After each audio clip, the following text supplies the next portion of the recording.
That was at the workshop we did yesterday. I thought, and again, I'm always coming in as a student, but also as a teacher, appreciating the way something's being taught and learned, and what's effective. And I know in our teacher trainings, I've done a lot of teacher trainings where we do dyads, where people break off and you practice, you teach that person and they teach you back, and there's something about that interaction that's a very powerful way to learn. And the dyads that we did in your workshop, I thought were so important for this integration that you're talking about. A lot of retreats at the end will have a talking circle at the end, and the idea is that we're making the transition from a silent practice to speaking in the world, but it's not an active exercise, it's people expressing stuff, and so it's kind of kind of putting a foot in the water going out. But what was so powerful, and he had 5 questions that we ask each other, but we all the conversation, you're sitting across someone who just did this workshop all day, and you're coming from this place, so you're having to, and I remember when I first had to leave retreat, say to do an audition, and I'd be like, that brain didn't function. I was going, oh, they said that, I feel my sensation, and I was like a little slow, and I couldn't, I had to learn to kind of ride a bike again.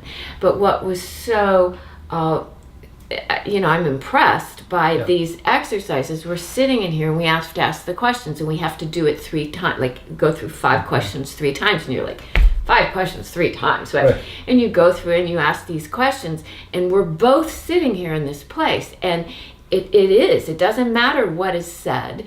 It's about literally someone asking, and and the questions are about you tuning into your experience and reporting it.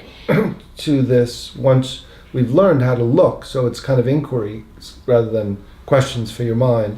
Right. So you get the question like, where is the hearer located? Yeah. And then you have to unhook awareness from understanding the thought, and then look back, where is the hearer?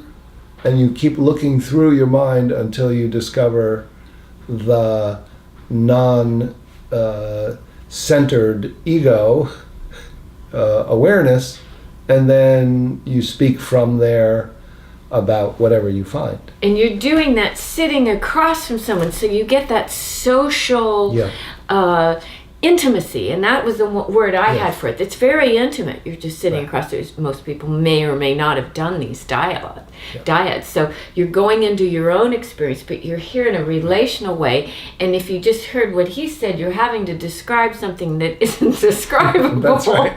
You're like, it's free. It's like when he just asked me when to go to heart, what are the words? Good. I kind of very good. like your friend. That's good. Okay. Good. So, and then you go through that series, and then by the time you've done it the 3rd time, there's you relax into the intimacy with the other person. Words start to come, and a journey of like where it is may shift and change, and there's no attachment to it. So you really do learn a rewiring of an integrating this while you speak it, while you're holding an intimate connection with somebody else. And I was just very impressed with, I thought people could walk out the door and not go, oh, that was good, all right, let me leave that and now go back to, that I really felt people could walk out the door and into their life with it. And that was just from a few hours. Yes, that's right.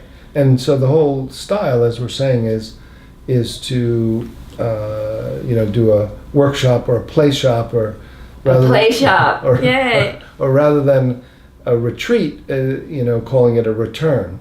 So you're not retreating from, you don't have to go out into a physically silent place, though that's, a nice thing to do once in a while. But in this training, you find the silence that's already here and the stillness no matter where you are. So just find it now, then you can find it anywhere. And once you find it, you realize it's not only silence, but it's silence that includes sound, It's non-dual silence. It's stillness that includes movement, and it's silence and space that's awake and that's also alive and embodied and dancing as energy and interconnected with everyone and everything.